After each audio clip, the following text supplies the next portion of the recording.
Well, hello and welcome. We are here on an odd Thursday because last Thursday when we tried to join you, we had some technical difficulties, but I am very excited about today's program. My name is Guy Stevens, the founder and executive director of the Alliance Against Seclusion and Restraint. If you're not familiar with the Alliance, I started the Alliance about 3.5 years ago to raise awareness about the use of restraint and seclusion in schools. Really to that end, to try to reduce and eliminate the practices of restraint and seclusion, and ultimately to change kind of hearts, minds, laws, and policies so that we can reduce and eliminate these practices and do better for kids and teachers and staff in schools across the country and beyond. Really excited today, and every time you hear me say how excited I am about the program that we're doing, and every time we just keep having amazing guests that have had tremendously impactful work, and today is going to be no exception to that. Really excited to have Jim Sporleder joining us today for a special interview. Jim's going to be sharing his experience as an educator. I'm going to tell you a little bit more about Jim here in a moment, but I do want to let you know that you are free to ask questions during the presentation today. Actually, during the interview, it's more of a discussion. So feel free to put those in the comments, and we're happy to take your questions. And in fact, if you're on already, in the comments, tell us who you are and where you're from. Always love to see where people are joining us from, and where they're why they're interested in this. So great if you would introduce yourself in the chat right now. I do want to let you know that, as always, the sessions are recorded. So we record these sessions. They go out live to Facebook, YouTube, and LinkedIn. And they're also available after the fact on all those platforms, as well as on an audio podcast.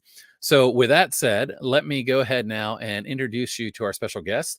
And we're going to have a really great discussion.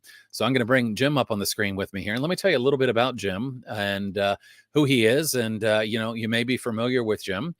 Jim retired in 2014 as a principal of Lincoln High School in Walla Walla, Washington.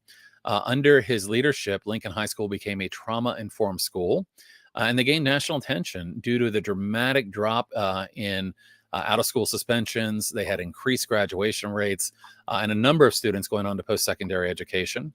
The dramatic changes at Lincoln were caught the attention of a filmmaker, Jamie Redford, who spent a year filming a documentary, Paper Tigers, and I've been sharing that lately on our Facebook and on our social media. If you haven't seen Paper Tigers, definitely take the time to watch that film. And Paper Tigers tells a story, tells the Lincoln story, kind of how that transformation occurred and the impact that it had. The documentary was released in May 2015 at the Seattle International Film Festival, received a lot of positive reviews. Jim currently works as a trauma-informed coach and consultant based out of Walla Walla, Washington. He travels as a consultant, a keynote speaker, presenter, trainer.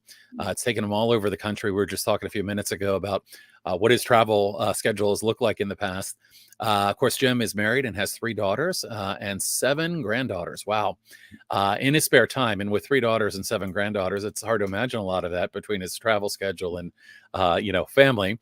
But Jim enjoys fishing, hunting, but most of all, and I'm with you right here, Jim, spending time with family. And I know since we've become, friends and connected, seeing pictures of you with your family are always something that's really welcome. So, Jim, welcome and thank you so much for joining us today. I've been kind of a fan of your work from a distance for some time, having seen the film, having heard about the work that you had done. And I got the opportunity, several months ago to kind of meet you and talk to you. And of course, not long after that, I was like, hey, would you be interested in joining us for a program? And then it was an event and, all sorts of things. But love what you're doing. And thank you so much for joining us today. Thank you, Guy. It's a privilege to be a part of your program today, and I look forward to it. Absolutely. And I will let you know, and I want to remind people, if you're joining us now, tell us in the chat who you are and where you're from. But I will let you know that a couple people have already weighed in. We've got somebody here from Cleveland back again. So Donna's been watching a number of our programs, someone from Canada, and a friend, let's see, Christina Keller from the Cleveland area, Idaho, Davis, California. And it's not unusual for us to have people from all over the world. I always talk about, we've got a couple of really fantastic followers in New Zealand, in Australia, These things that we're talking about um, really are not limited to what we're dealing with here in the United States, but all over the world. How can we do better for our kids, our teachers, and our staff? So, we're going to have a conversation today, and this excites me because although we've had some time to talk, there's plenty more that I'm interested in learning about you and your work, and really anxious to share that with our viewers and listeners today. So, I wanted to take a step backwards. I know many people have now seen the film Paper Tigers, and we'll talk about that a little later. But I wanted to start out with kind of, how you got into education in the first place. So you can tell us a little bit about kind of your start in education. Yeah, I had a lot of difficulty in school growing up, and uh, frustrations came out in behavior in my early years. My father was a minister, so you can imagine being called and having to come in to uh, hear how his son is misbehaving in Mhm. class, and but a lot of that behavior was because of just I believe, I am I actually have adult ADHD, and so when I look back, I could never shut my mind off, and it was just extremely hard to concentrate. Uh, and my dad being kind of, from that spare the rod, spoil the Mhm. child. The he I knew my dad loved me; he was my hero. But when he said goodbye to me in the morning, he'd hand me my lunch with one hand and say, "Jimmy, I want you to have a great day in school. I don't want to hear from your teacher today, or it'll be 3 licks when you get home." And as we all know, that we usually self-sabotage after Mhm. those types of expectations put in front of us, which I did. And I'd get to school, and I'd be frustrated, and then I'd hear, "I'm going to call your dad," and then I knew what was waiting at home. So that was pretty frustrating in those earlier years. As I got older, for the grace of God, I had a little bit of athletic ability, and that really became my outlet. And I wouldn't screw up in class and miss an opportunity to play in a game or what have you. And so my goal was to get through school, and I wanted to become a coach. And when I got into college, at the time, teaching degree jobs were very hard to find, Mhm. and uh, I happened to take enough classes that I was eligible for a emergency credential in special education. Mhm. And so when I did my student teaching, I actually did it at the junior high school that I graduated from, and the same principal was there, a lot of my same teachers, and I'll never forget the principal when I went in. He told me, he says, "I wouldn't be doing you a fair service, Jim, if I didn't put you in the classroom, and I just left you in the PE room." And at that time, I mean, I panicked. I didn't know how I would handle an academic class, to be honest Mhm. with you. And Mhm. so tried to persuade him to leave me in PE in a manipulative but appropriate manner, and he wasn't having it.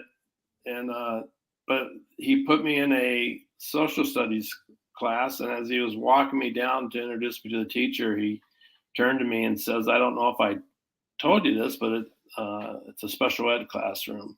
Mhm.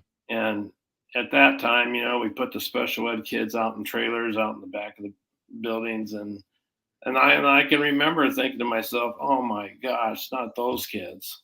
Mhm. And through my student teaching experience, I absolutely fell in love with special ed, and went back, got my degree, and started my career in special ed. And I've never taught a period of PE, and I'm grateful for that.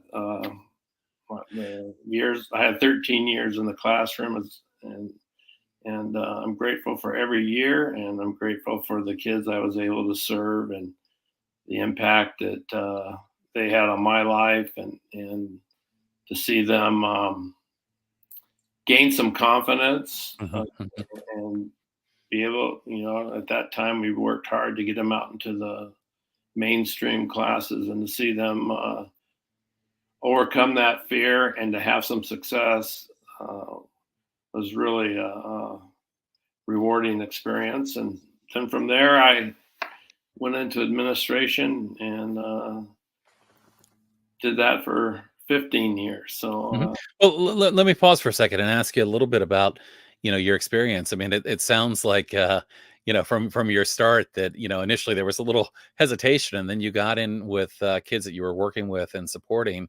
And it sounds like, fell in love with the supporting kids that, had disabilities. And, you know, um, one of the connections that I think is really notable here is that, there's often a tremendous correlation, between disability and trauma. Often individuals with disabilities have been experienced to various forms of trauma in their life. And probably, I'm thinking about kind of where you are today, but probably in that early, experience, trauma, much like you mentioned having ADHD. And of course, when you were a kid, when I was a kid, that wasn't something you heard a whole lot about. And, kids were routinely probably not very well accommodated for, disabilities or neurodivergence, and I think there's a better effort made towards that today, although probably a long way to go. But it's kind of interesting because I would imagine that, even in those days when you were teaching, that some of your connection may have been related through wanting to help and support kids that had, kind of, disabilities and traumatic experiences. Where were you at that time? I mean, obviously the movement around trauma informed education and all that wasn't quite probably there at that point, but what were your thoughts at that point? well, I started it in '77. So uh, uh, boy, the real model, and unfortunately, it's still a predominant model today, was lots of rewards. Hmm. And uh, I had a real sense of compassion for those kids. And actually, I wanted to tell kids what I wish I would have heard from my own teachers. And, I was reminded how I wasn't meeting the expectations of a kid with a father who was a minister. But even though I had that compassion, and even though I even today have connections with the first class I Right. had, a couple of these kids are in their, I mean, they're in their 50s. Um, but even with the compassion and empathy that I had for these kids and the desire to serve them, I had a real strong belief in that it was my responsibility to teach them how to be responsible. Hmm. Hmm. And so I picked up some traditional practices. And Hmm. when I went into administration, loved kids, and I knew that I wouldn't have success unless I had relationships. I knew that early Hmm. on. Hmm. However, as I reflect, I was too strong. And Right. because I had never heard about trauma. I didn't Right. have a Right. clue. Right. And Right. so my Yeah. focus is to get You know, you to be able to learn to be responsible for your right. Right. behavior. Right.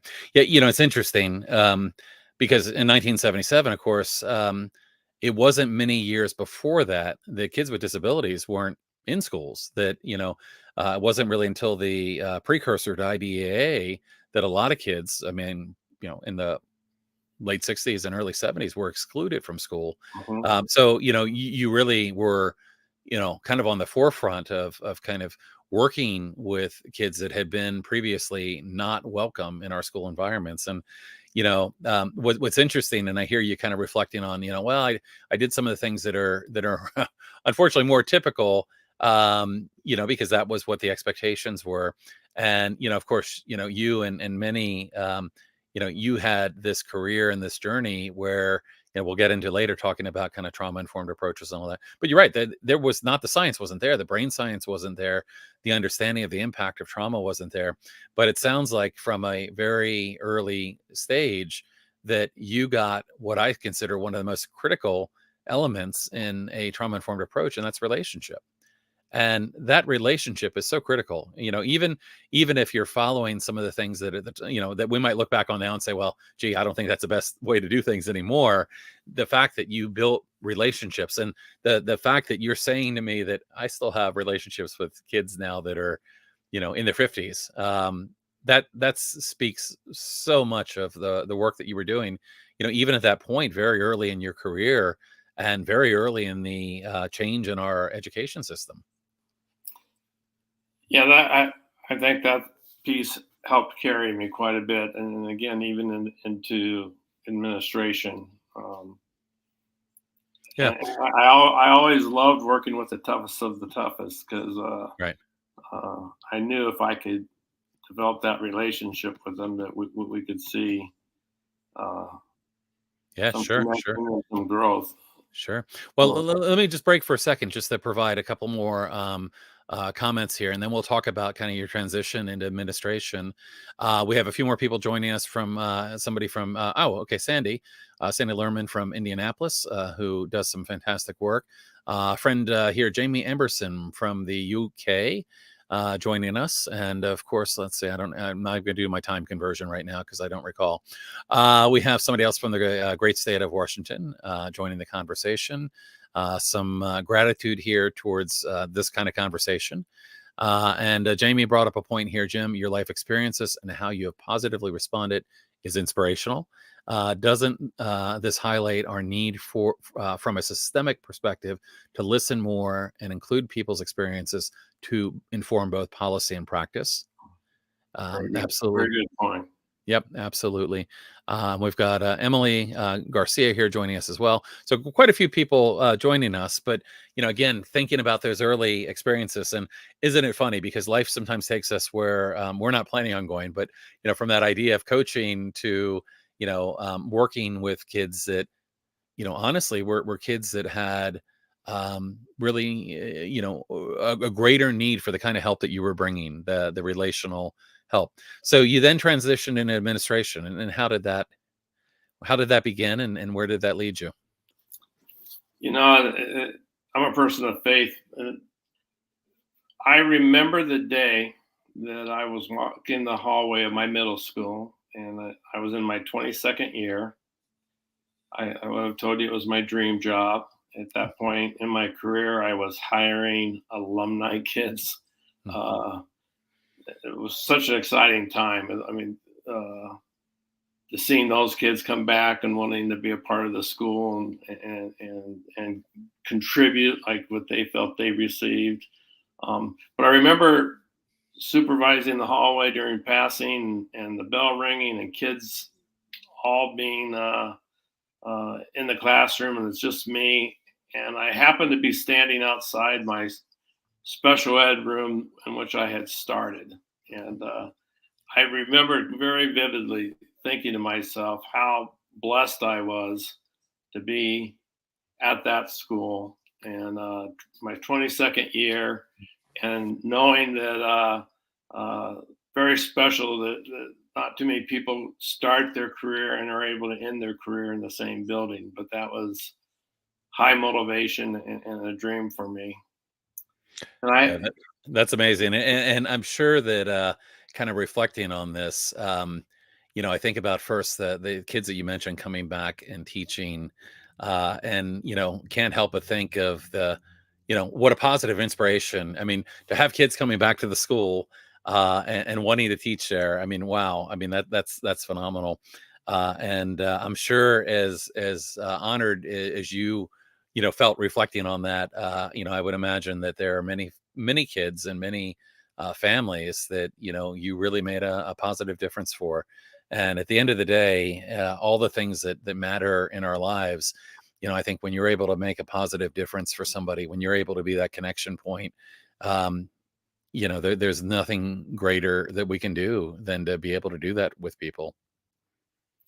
well, I don't think we can ever be in that position in which we don't receive much more back than what we're able to give. And Right. that's been my experience throughout my career, that with my good intentions, I've always been blessed much greater than what I feel that I actually was able to give. Hmm, hmm, hmm. So tell us more about kind of your journey in administration, and ultimately would love to hear kind of how you, how you eventually ended up at Lincoln High School, and to get more into that story as well. Well, I was unaware, but the district hired a consultant to do an overall evaluation of the alternative programs throughout our school district. And one afternoon, over the radio, my secretary called me and said I had a visitor in my office, and I had checked my calendar, and I said, well, I I don't I don't remember seeing but any schedule. And I even asked her, I said, is it an angry parent? And she goes, no. And I said, well, you know who it is? And she goes, no. And I literally told her, I thought it was a salesperson. I said, well, don't give me more than 7, 8 minutes, and come in and say I have a meeting downtown or something. Get me out of it. And, so when I went into the office, I met this gentleman, Dan Calzaretta, and for some reason, he wanted to bring me the report that he had written for the school district on the alternative programs. And my first reaction internally was, why are you here? And why would I need to see the report? But I took the report home and I read it after a few days, and it was it was a devastating report. The pain that just gushed out of this document was just overwhelming. And I remember telling my wife, you know, this isn't right. We shouldn't have kids coming to school that don't feel safe. We shouldn't have staff coming to school that don't feel safe. And I kept saying the district really needs to get somebody over there and take care of those kids. And I was very much aware of our alternative schools. It wasn't called Lincoln; it was called Payne Alternative Campus. And I knew the high school dumped kids into that. I knew it was a throwaway school. I mean, I'd been in the district forever, so I knew the history of the school. I knew they had gang fights. I saw the police reports. And one night, my wife just said, you keep saying somebody's got to get over there. Maybe it's you. And I said, no, it's not me. I'm going to retire at at Garrison. And but after a while, the feeling in my gut just wouldn't go away. I got stronger and stronger, and I finally felt that I needed to go. And I went down to met with the superintendent and asked him to transfer me to Payne. And I'll never forget his words. His first words to me was, "Why in the world would you transfer to that school?" Mm-hmm. And I asked him, "Did you read the report?" So, Right. but I transferred, and I'll tell you, I thought I would have enough kids there that I would know that would give me a little bit of a boost through relationships. But Right. literally, my jaw was stuck to my chest. I had never walked into a more out of control environment, and Now, what year was this approximately? I I actually visited the school knowing that I was going to go there the Hmm. following year in 2006, 7. Okay. The school was in such bad shape that I stayed on the superintendent asking him to transfer me during the year because I didn't want to wait a year um, when I saw how out of control it was. And so took quite a few visits, but he finally let me go. And I didn't know if I was going to make it. It was the typical response from kids on anything from any person of authority was F you. Right. And it didn't Right. matter if you were the principal, the secretary, whoever. That was the common response. Couldn't keep kids in class. They'd walk out when they wanted to walk out. And gang tension was just over the top. You could feel the tension. You knew the spark was going to come. And when the spark came, you had a forest fire. You needed police intervention. And so, And now, how does this line up? In terms of you, deciding to go over there, and I've got to say that, in keeping myself out of trouble as well. I mean, of course, you knew your wife was always right, right? So, our wives are always right about this. So when she told you you needed to be there, that was the right response was yes, honey, of course. But thinking about the timeline on this, when you decided to do that, where were you in your trauma informed journey? Was that something that had begun at this point? I mean, obviously, okay. So let's walk through, when you got there. What was it like? Who was there? How did you begin trying to bring about change? when I walked in, I did what I knew best. I knew I had to hold the line, and I suspended 9 kids the first day of school, so I wasn't the most popular guy the minute I got there. And uh, I don't like the term carrying a big stick, but man, I had to get their attention, and kids were really angry with me, and they a lot of them would come up and say, I want to talk to you, and I'd say, well, come in my office, let's talk, and I don't like your rules. And Dan did such an amazing job with that report because he went down and interviewed as many kids as he could and as many staff as he could. And I was able to use that report and say, well, I read the report and you don't feel valued, you don't feel safe. And I'm committed to create a safe environment so that when you come to school, there's no fear. And we're going to get you to your graduation. I said, and you're going to feel valued. And I had to play that broken record constantly. And I would say the gang issues was, I had a couple kids that were calling the shots, and man, I tried so hard to connect with them, and they just weren't having it. And first time in my career, I actually had to do an expulsion with 2 kids, and with not having the intent of having them come back. And, when I removed those 2 kids from the building, things tended to calm down a little bit. And finally, the kids had can you imagine being high school kids and your breakfast and lunch was delivered from an elementary school, and it was the same thing every single day. Nothing changed. And so I was able to get a cook. We started cooking fresh stuff on campus. So the kids finally started to see me as an advocate. But I brought some sports in, and told them I wanted to start assemblies, but I can't bring you together and have a big gang fight. Right. So I had to talk to them in small groups as we transitioned, and I told them, I said, we got to change the name. The history of the name of pain in our community is judged, and I said we got to change the name, and the kids chose Lincoln High School. And what a great thing that they had a voice there, right? What a great thing that you came in and you were actually not only listening to them, but had done your homework and knew some of the pain points for them. And I'm sure that kind of validation really helped begin to build those foundational relationships, right? Yeah, we definitely started to see it.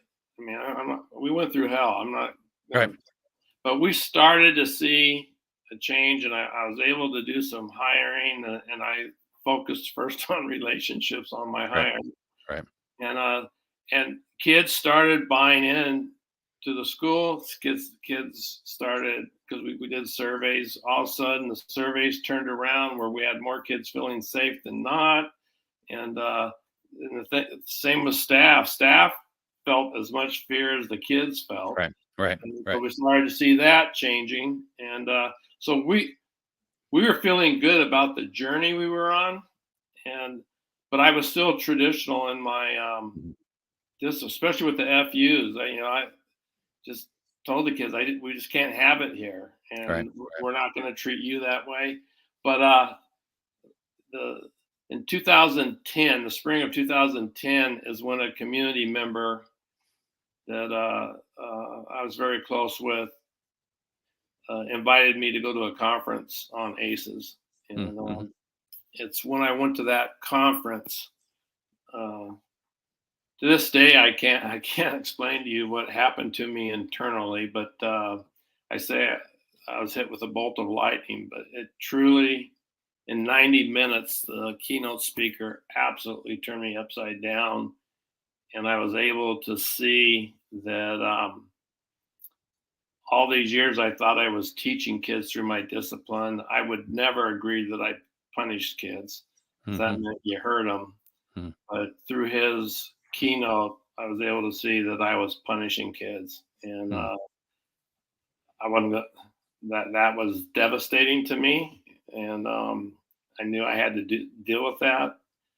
And so I came back. I came home from that conference and just brought my staff together and told them what I learned, and said, I just want you to know discipline's going to look different here. Right. Right. And So, that was the start of our journey. And I want to really give a shout out to my staff, because they got behind me, and we learned together. And yeah. So let me ask you a question and then come back to your staff. The ACEs, of course, is the Adverse Childhood Experiences Study. For those that might, I mean, I know we commonly say ACEs, and but for those that might be watching, can you give a summary to the people that are listening, kind of what the ACEs study was about, and I mean, kind of I hear what you said you came out with, but really what you learned that kind of caused that lightning bolt to feel like it was hitting you. well, the ASUS study actually came out from the medical community, and it was one doctor's compassion for his patients. Dr. Filetti, who was working with patients of obesity, and he had come up with a way in which people could lose large amounts of weight in short periods of time. And so he was seeing his patients losing this tremendous amount of weight, but then a pattern started developing that many of these patients were putting on the weight back plus more. And he wanted to know why. And so he started asking, it's that thing of seeking voice. And he started asking his patients, why? Tell me about your childhood. Tell me about your life. And that's when all these things started coming up, of these traumas that these people had experienced. What I picked up from that conference, from ACEs and what have you, and it was very scientific at that point in time. It wasn't really practical information for schools, if I can say that. Sure. But I picked up three main components. One was that when the brain is in toxic stress, it can't learn and it can't process. So I learned that before I talked to students, I had to give them time to calm down. Couldn't believe how huge that was. So I gave kids time to calm down before I would even bring them in and talk about whatever issue they were being referred to. Two, knowing that the stress is coming from outside of school mostly, and that I had to drop my personal mirror. And so the FUs to me, which would have been totally intolerable, I had to let that go and stay. I had to stay regulated and calm. And with the student calm and me remaining calm and not triggering, oh my goodness, what came out in those conversations, I was thinking, how in the world did you make it here to school today? And I was able to wrap support around kids. And at the end of the conversation, I gave them their consequences, and they were wanting consequences. They were wanting to make it right. Mhm, mhm. Where before I'd give them the consequence and they'd be out the door. There was Right. no, we didn't have that in-depth discussion. And so what we know from the science is, and I can't say that I knew it as well then. It's through Mm, experience. But when I brought them in calm, I stayed calm.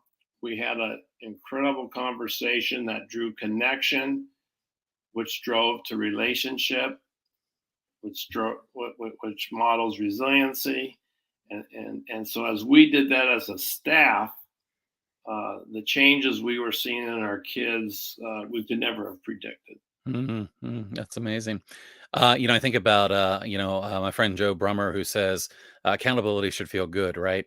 And I mean, I think when you build that kind of relationship and you give people an opportunity to be heard, and you maintain, I mean, I'm a big believer, and I I know you are as well, that for us remaining calm, for us keeping ourselves well regulated. And a dysregulated adult is not going to be able to help a child who's dysregulated. Is so critical to all of this. But I think that when you build that relationship, and you are still able to support and talk with kids, and help them, and hopefully again you get to a point of where not only as you mentioned, I mean they wanted to do the right thing, right? I mean they didn't want to walk out and give you one last fu. They wanted to do the right thing.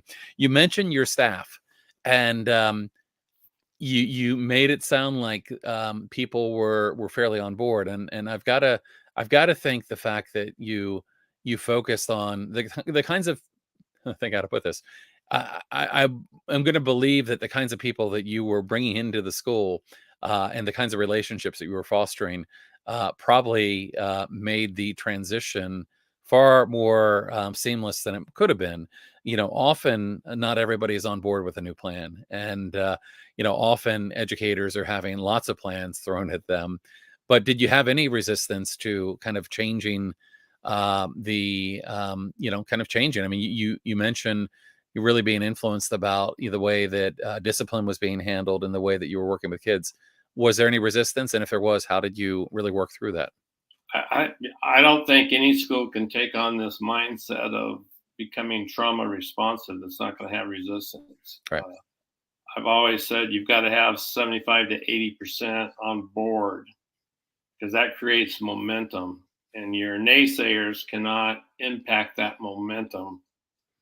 kind of momentum once it starts moving forward. So definitely remember, I had teachers that were dumped into the school that didn't want to be there Right. and were angry about being there. So uh, they definitely had a more punitive uh, perspective, but uh, I had the majority. And once we started moving, you, you couldn't stop that train. Right.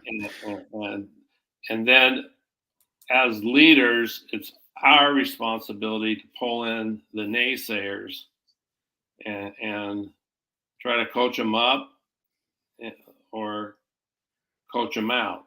Right. And, Gotcha. and Hmm, hmm, those are personal conversations, and need to be done confidentially hmm, and hmm, individually. But I had, for two staff members, I was at that intensity of hmm, hmm, just saying, hey, it's not working. hmm. We got to figure something out here. How did you bring along that 75%? I mean, the initial people. I mean, I'm sure you had some people that were. I mean, let's face it. I mean, there's some people that are like, "Yeah, we're ready. Let's do this." There's some people that are like, "No, no, no, I don't want change." And there's a lot of people in the middle, often in something like this. So, if you were providing advice to a school administrator that was looking to bring in a trauma informed, a trauma responsive approach, what advice would you give them in terms of bringing people along? We have to remember things evolved with us. So as we went down the journey, we learned more and more and more. But I always felt it was important that everything we do was a team. Hmm. So when we hired as a team. I included a team of teachers. I'd mix that up. I wouldn't use the same ones every time. And it was through our hiring that we just kept getting stronger and stronger. And we changed the interview process. We didn't use those standard district questionnaires. We created questions that were very specific to us and our environment. And we did our questions were a lot of scenarios. How would you respond to? And boy, I'll tell you what, not that you want to make people uncomfortable, but in that type of setting, you really create,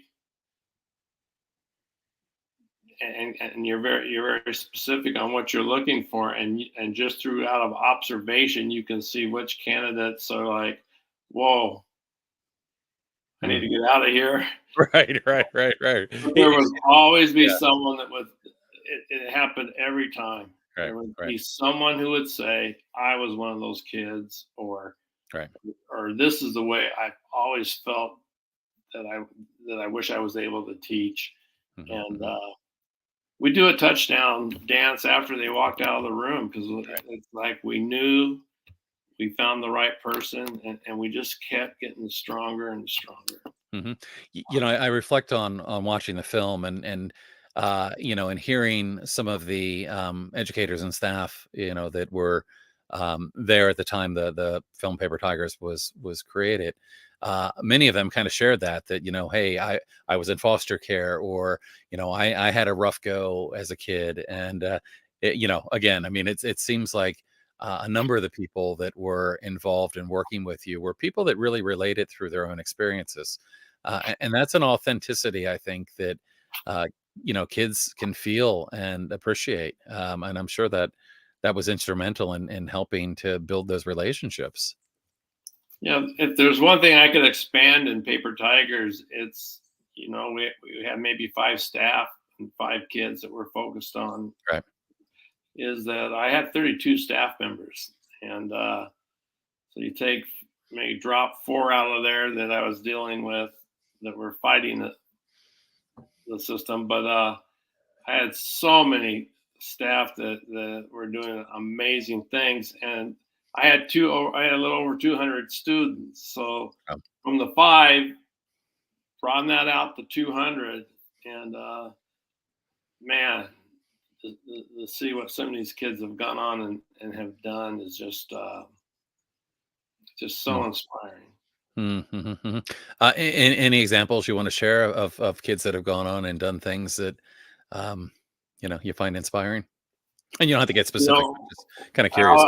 I always share that I don't even know how to get on my own website. I mean, I'm not very technology skilled, but I paid 2 Lincoln kids to run my website, and both of them come from families that long history of drug addiction and incarceration. Uh, Both decided to cut the chain. They wanted to be different. Um, the 2 young men today are just a couple months away from completing their degrees in computer science. Oh, wow. They would have completed it months ago, except they've started a business from the money that I've been paying them. They've been, they've been friends from when they were little kids, and Yeah. they started banking the money that I was paying them, which $200 a month. But that got clear up to 15,000, because they studied investments, and they were investing their money, and Oh, they wow. got that up to 15,000 and started their own cookie business. That's And amazing.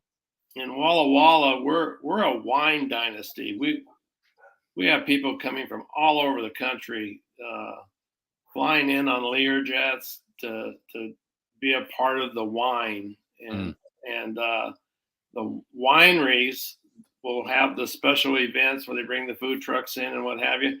Well, they have the cookie. They have them bring their cookie shop in, and total over. It's so exciting to That's watch fantastic. them That's fantastic. and see how they're doing, and just the kids that have gone on and Yeah. Yeah. gotten their degrees in social work. And Right. Right. I have three young men that went to prison and have come out, and they're 2 years sober, and they're daddies, and they Mm. want to be great daddies for their kids that are doing well. And so Mhm. you never give up on. Mhm. I Mhm. refuse to give up on a kid, because you Yeah. never know when that turn's going to happen. Mhm. Mhm. I want to take a second here just to let people know that are watching that if you have a question or comment, and we've got a couple here that I'll get to in a second. Go ahead and put those in the chat. I've got a couple more questions for Jim, but I want to give a chance for people to ask their questions as well. So if you have a question or a comment, feel free to put that in the chat now. I want to go back to a second. Go back in time a little bit. We just were talking about some of the amazing outcomes, and if your students are selling their cookies online, make sure you send me the address, because we can always promote their cookies. And hey, why not? But let's go back to, there was you came in, things were pretty rough. You kind of were following you kind of the discipline practices that you had been following for years. You became really intrigued by the trauma informed and trauma responsive approaches. You began to kind of dive into that world, began changing the approaches being taken at Lincoln, and it sounds like you began to see good results. So, tell us a little bit more about that. I mean, what did it look like as you began to change? Again, from watching the film, and I hear you that the film was a really small cross section, but even the fact that some of the brain science was being taught to the students. I mean, that to me is something that's so critical. What did that transformation look like after you got that group of people on board in terms of your staff? How did it go? Well, everything had to start with each one of us, and again, on our own self-regulation and understanding that we needed to help our kids become regulated. But people ask me, well, when did you realize that this was the right road to be traveling? And I literally tell them, the very first kid I talked to, versus telling him what he did wrong, what his consequence was, and out the door, that allowed him to calm down, brought him in, just said, "Man, it looks like you're really uptight today. What caused you to tell Terry to F off?" Um, this kid starts opening up and telling me about his dad that's let him down all of his life. And it was emotional. And before the kid left, he said, "My teacher, I owe them an apology. It has nothing to do about them. I told him, I'm not putting you out of school. I'm going to do discipline in school." He thanked me. And I'll never forget, when he walked to the door to open up the door, he turned to me and he says, "Sporleder, thanks for talking to me. It really helped." And I Mhm. realized I really didn't, I wasn't in a conversation. I was just acknowledging his feelings. Mhm. And the next student, the one after that, with this approach, because we know the science tells us that once a person knows that their voice is being heard, it sends a message that I value you. Mhm. Mhm. And, Mhm. Mhm. and that powerful research, and when we started practicing those practices, and then my teacher, I would share stories at staff meetings. Teachers would come down to my office and say, "Holy smokes, I had an encounter with Susan, and Mhm. man, she Mhm. just lit me up when she came in, and we had a chance to get her calmed down and find." And her parents, they're homeless now. We gotta get some stuff wrapped around her. And so it just that approach of seeking their voice, validating their feelings and their voice leads. And at the end of the conversation, you still hold them accountable. And what I found out is the accountability holds them at a much higher level than I ever could have dreamed of in a punitive environment. Mhm. And it Mhm. also Mhm. draws in that type of accountability, it draws connection and Mhm, it mhm, solidifies your relationships. mhm, mhm. Isn't it, tragic when you think about, some of the kids that you were working with, you know, were high school kids. They had not felt the kind of validation that they felt with you and your team probably for many, many years. And, I mean, when you begin to look at a kid who's had nothing but consequences, has not had that kind of support, um, it speaks to, why does this kid not trust adults? Why does this kid not respond well to people in authority? I mean, they may have had an entire school career up until that point of not getting heard, not getting validated. And why would you try? Why do you try if no one seems to really care? And I think that's so much of what you were doing here is listening, validating, treating kids like people. I mean, that should be a simple thing, right? Unfortunately, very often the ideology is, um, kids need more consequences, and the consequences aren't getting us where we need to be. They didn't do that in your school or other schools, but this approach that you pivoted to, and I mean, I have a feeling because I think that a lot of people that I've met that seem to really be strong in shifting their approach have already were relational people, already realized how important the connections were, and certainly it sounds like you and your team were there. But when you brought that extra bit in about really listening and supporting, I'm sure that made such a huge difference. My work today, where I go into the different schools, I won't go into a school unless I have an opportunity to interview kids and staff. I mean, that's a given, or I feel like I'm wasting their time. But through these strategies, I can go into any school, and I'll use an example. Uh, Kenosha, Wisconsin, where the riots took Mhm, place. mhm, mhm. I was working with them right before the riots and before COVID hit us. But I they brought me in a group of about 8 kids, and 6 of them were black and 2 of them were white. And here's this old white guy sitting there. And at first, I could see that pull back a little Right, bit. right. But the minute I said, "Hey guys, I'm here to advocate for you. I want to hear your voice. I won't share anything that you don't want me to share, but tell me how we can make this school better, Mhm, mhm, and, mhm. and give me some stuff that I can go back and talk to the leadership team with." Well, once we break the ice with that, those kids, I'll tell you what, you get it more straight from the kids than you do the adults. They're, and it's not me. They are so honest, and I've had I've been blessed beyond being blessed by those kids opening up and sharing of themselves and sharing their pain and giving very constructive feedback on how we can start addressing them differently. And Mhm, mhm. it hasn't failed on me yet. Mhm, mhm. We Uh, keep saying, "Well, this kid will act this and this." No, when you seek their voice, right. it draws connection. Yeah, yeah, yeah, absolutely. Well, let me get to a couple questions that we have piling up over here. I have oops, actually, well, I'll go to this one first. I had another one queued up.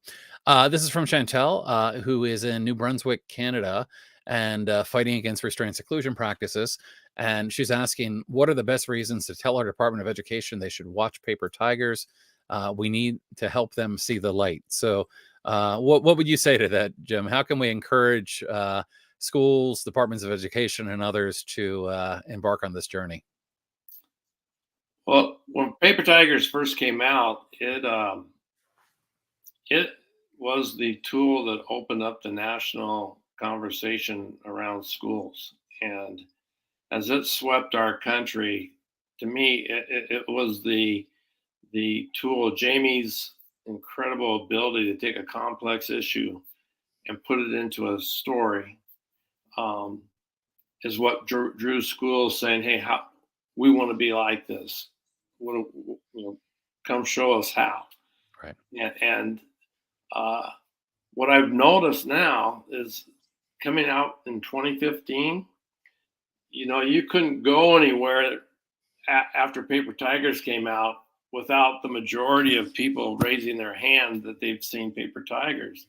But what I've noticed here in this last year when I've been out, I was in Kentucky, trained an entire district, and only one person in the district has seen Paper Tigers. Mm-hmm. I think, that's 8 years ago. Right. So I think that movement and even with retirements and what have you, I think we have a whole group of people coming through that haven't seen Paper Tigers. And Mm-hmm. I almost in my gut feel like, and I don't know how what avenue to do, but I almost feel like it needs to break out again because COVID has significantly disrupted our movement and the momentum that we have, and we've got to pick it back up. And I think Paper Tigers can be the tool to help that. Mm-hmm. I wonder, Jim, and I'm just thinking out loud, so I don't want to put you on any kind of spot here, but I wonder if there might be any kind of opportunity to do a kind of a viewing party of Paper Tigers online that people would be able to join, and maybe you would be able to, and again, not putting you on the spot or trying to put anything on your calendar, but wouldn't it be great if we could on a national level put out an event where people could join the event, watch the film, and talk to you afterwards. So I'll just put that in the idea box. Maybe there's some things that we can do to, get more people watching, because I think those kinds of things are contagious, and people see something like that and pass it on. So, maybe at some point we can follow up and see if there's something we could do in that vein. I noticed that it's hard to read the questions and still engage, but I noticed there was one question that came through about research on trauma-informed practices, and I can say every school that I've been associated with that has committed to becoming trauma responsive and have embedded those practices within their school have all seen the positive data that Lincoln experienced. It's a given. You cannot implement these practices and not get that benefit.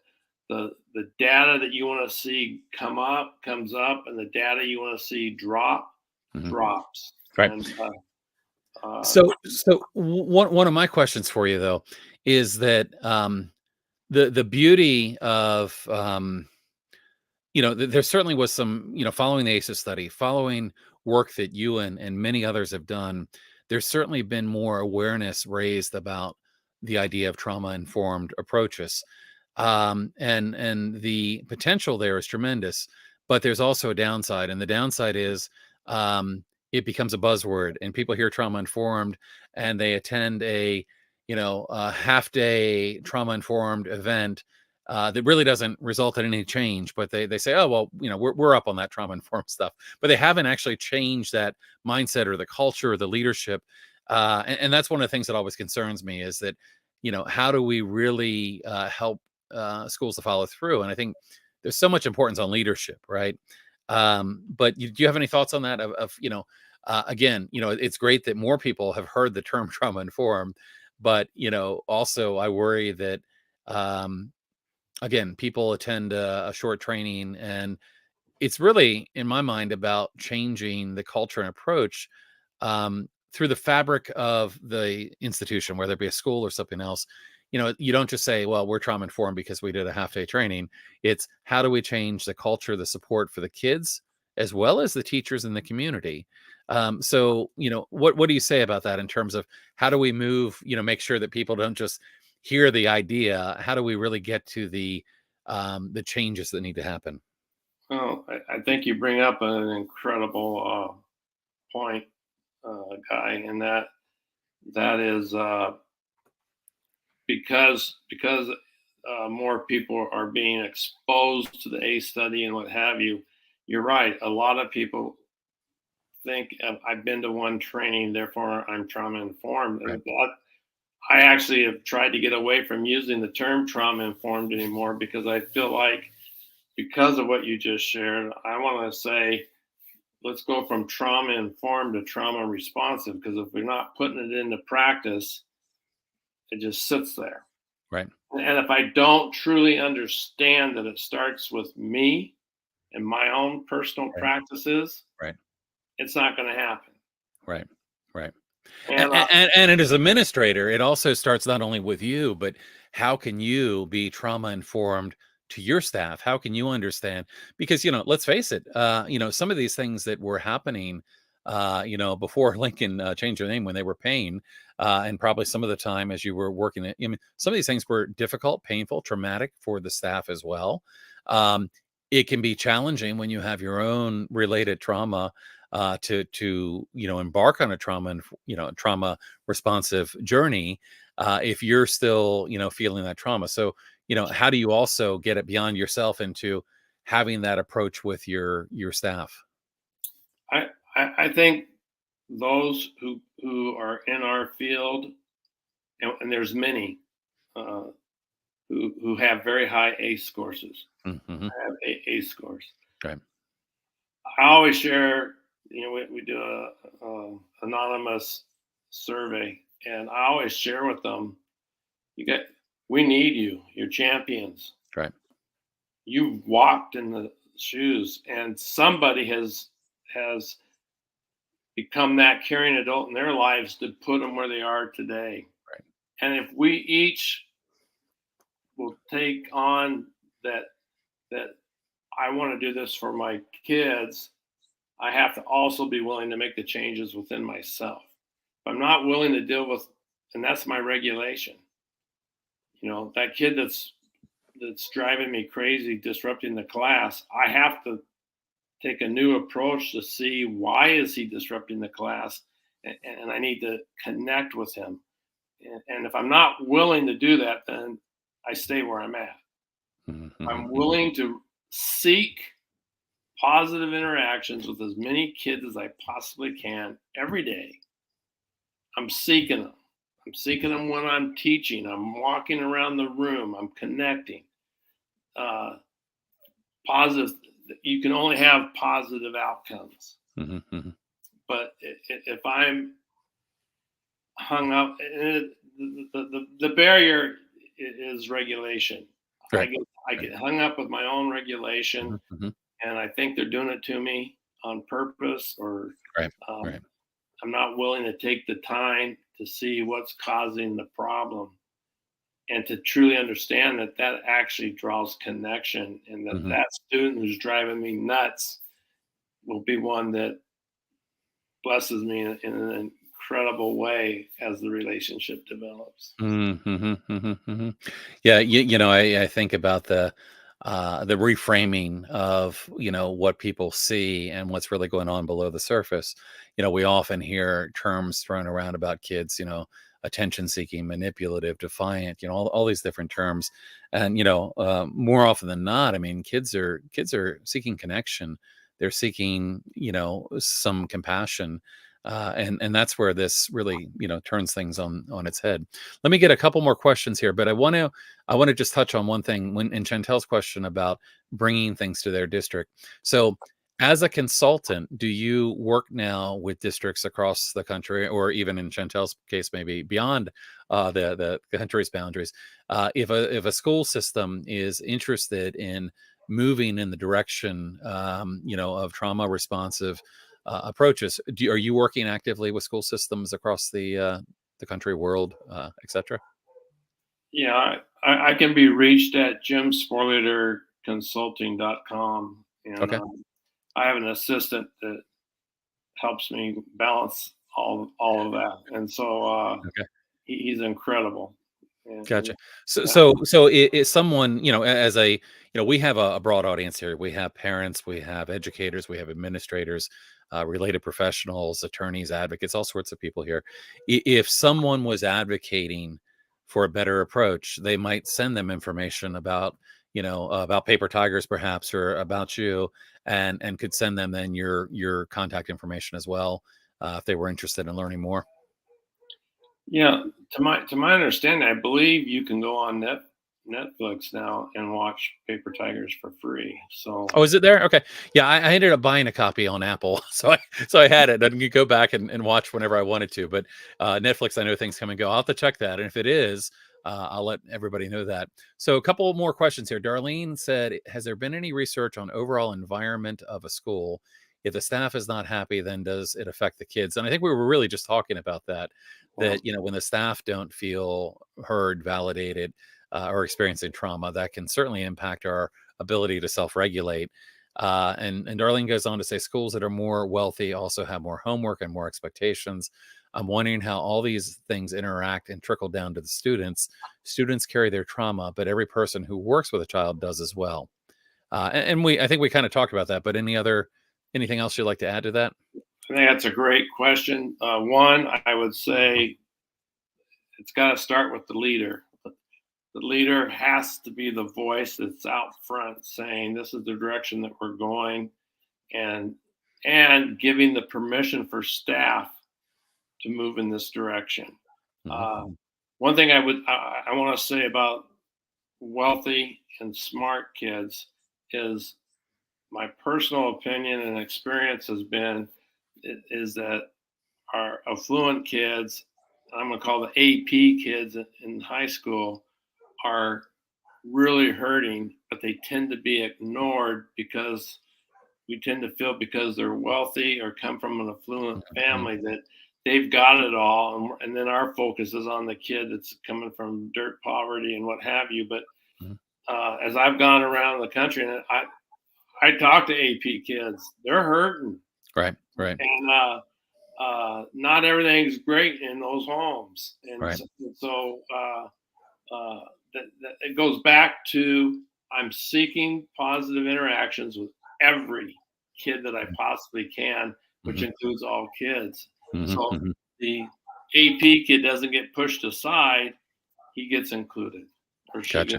gets included. Absolutely. Yeah, I've heard the same as well, and have even heard, that there are rates of depression and suicide in kids that are kind of perceived to be high achievers, that often have I hate to say it, but unreasonably high expectations, and are struggling. And we've certainly had a increase, I think, over the COVID years of kids that were struggling that may not have been the kids that have been struggling historically. And I'm a believer that a lot of these approaches that we're talking about, whether it's trauma responsive or whether it's kind of thinking about the neuroscience, whatever it may be, these are things that benefit all people. They may have the strongest demonstratable benefit sometimes to people that really need help, but I think these same principles benefit everyone, right? Yeah, I had a counselor from Bellevue School District, which is the richest community in the entire state of Washington, probably across the nation. Mm, Bill Gates's community. mm, And when she came up to me, I said, I can only imagine what you see in your office. And she says, don't even get me started. mm, mm, And mhm. her thing was because of the wealth and all is that it's an expectation. Right, And for her to try to break into that and get some of these kids some relief right. was a real challenge. Yeah, I bet. More is better, right? I mean, that's Mm, the mhm. attitude. More is better. That's Right, right. more isn't always better. Yeah. Let me get to a few more things here. Trisha liked your comment, coach them up or coach them out. And I think that was probably a really important part of what you were doing. I have something here from our friend Jamie in the UK. In your experiences, and especially when influencing and changing people's views and beliefs, how did you support staff? How did you support staff that need that emotional regulation insofar as not using adversive procedures? I think that's through as your culture changes, as you embed uh, trauma responsive practices, as you're practicing that with your staff members as much as with your kids. It's the same approach. If a staff member looks like they're having a difficult day, you're checking in on them, asking them how they're doing. what I noticed at Lincoln, and this is self-care was just coming up, and Right. we didn't have all the information we have today. But what I noticed is that how much my staff checked in on each other, and you see that in Paper Tigers. Mm-hmm. The staff would walk across the hall and check in with another staff, or a staff would come to me and say, "Hey, can you pull Jane in? She's having a tough time."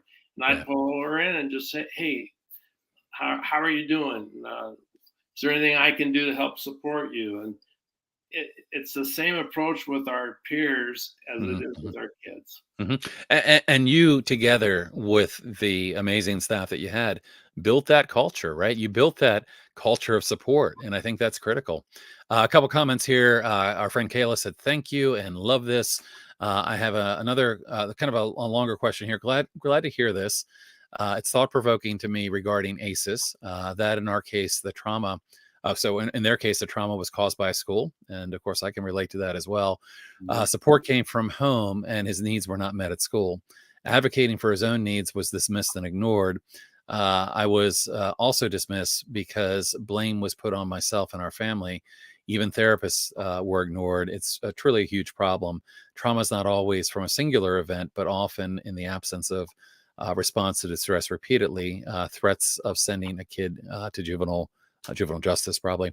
And I can relate to this through the work that we do. Is that certainly we have kids that some of their trauma is actually coming from our institutions, our schools, and that's certainly a tough place to be. I did a presentation a few months back, and I'm trying to remember the title, but it was something along the lines of "First do no harm," right? That to be trauma responsive, we have to also make sure that we're not causing trauma, and that's a pitfall that can be there, in the things that we do. And you talk about kind of your journey in this, and how you reframed accountability, but to a lot of kids, the consequences that they're getting, the punitive consequences, are traumatized. And so, and again, I would assume that part of your response would be that this is a culture change you're trying to make, right? You're trying to not only support individuals that may have trauma, may have a high ACEs score, but you're also trying to support them in a way to prevent them from having trauma within your environment. I mean, I'll go so far to say, and I don't want to step on toes, but I'll go so far as to say that we as a system are create just exactly what I think Tricia shared. It's we create the trauma, Right. but that's when we have that punitive approach. Right. It's got to make it right for me versus me wanting to work with. I mean, look at our IEP meetings. We stack 8 staff in, and we bring in a poor parent, and all 8 staff go around the room. It's very intimidating. It's adversarial. I mean, it's adversarial, and it can be a really tough process to navigate. And we have a lot of families who have had kids that have been physically restrained or secluded, and a school will restrain or seclude a kid on a Monday and expect that they're going to show up the next day to their trauma site, ready to learn. And there's no acknowledgement, no the action of the adults is often important in precipitating things that lead to that, but also is important in repair. As adults, we need to be willing to repair when we've done harm, even if it was unintentional. Mhm. So yeah, Trisha made another comment on this. Schools can cause trauma. Trauma informed needs to be coached and role modeled. It's not one day and done. I agree. It's never a one and done. And says it takes years. Let me ask you your experience, because in the work that we've been doing around restraint, seclusion, and really all the negative, restraint, seclusion, suspension, expulsion, corporal punishment, all these things, that change of culture takes time. It can take years sometimes to really get there. It sounds like the transformation that happened at Lincoln was pretty quick compared to what we often see. What do you tell a school if you're providing training and support? How do you tell them in terms of how long this process might take? You know, I feel like if it's going to take years, then we've missed the boat and we don't truly understand what trauma responsive is.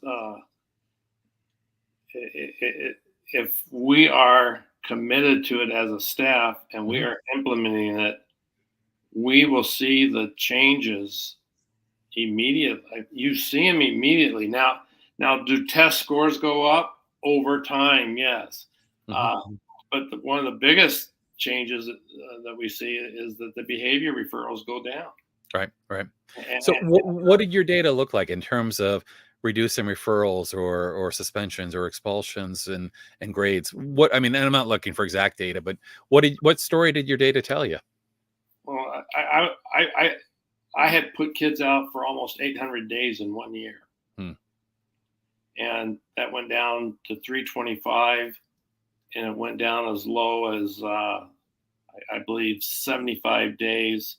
And that's with a school of over 200 that was averaging 5.5 aces, which is off the charts. But we did have a national researcher come in and research our seniors, and he took them all the way back to 8th grade and followed each one through and tracked their attendance, their grades, started when they got into high school, their credits. And what he was able to see in the case study that he studied for a year is that 70% of the students that he was studying, and again, we had an average of 5.5 aces, he said 70% of our kids were achieving as if they had 0 aces. Wow. Absolutely amazing. So I don't think it has to be something that takes us a year. It's all starts with each one of us, but the leader has to say, this is the direction that we're going. Absolutely. Let's stay on it. So Christina said that the film is on Amazon Prime now. And available on Amazon Prime. It's not on Netflix at the moment, but Netflix kind of rotates. So sometimes it's available and sometimes it may not be. Jim, this has been a great conversation. We have reached about the end of our time here, and I want to be respectful of the time that I told you we had. I hope that you've enjoyed this conversation as much as I have. Absolutely. Yeah, I mean, this has been phenomenal. And, we had a lot of great interaction here with people watching. The work that you're doing, continuing to do, the work that you did, at Lincoln, transformative to lives. And, I really appreciate, your entire career and what you've done. And of course, there's more to be done here. And I look forward to, collaborating with you and, doing what we can. And certainly I would encourage people, if you're interested in the work that, Jim is doing now as a consultant, I'll try to put the link to your website in here as well, but, reach out, have a conversation with your, if you're in the school, have a conversation with your leadership. If you're a parent, have a conversation, with the school leadership. It never hurts to begin to try to push for positive change. And, the kind of work that you're doing is something that needs to be replicated across the country. There's a lot of places that, are probably more in line with what pain looked like than what you were able to do through your work. But knowing your work still has a tremendous amount of impact, just want to thank you. Thank you so much for all you've done and, continue to do. Thank you, Guy. And I appreciate all the great questions. And I might just say in closing that I have a book, The Trauma Informed School Guide, and it's on Amazon. And it's all the tools that we used and strategies that we used to create the environment that so our kids could flourish. And so that might be a good first step, even is for for people to share that book with, read that book, share that book with their school teams, and look for opportunities to start a dialogue, right? Do a book study, do something to kind of get people thinking in that direction. I have a couple announcements. I'm going to ask you if you would to stick around for the announcements because they're fairly quick. And one of them actually is about you as well. So it's good to have you here.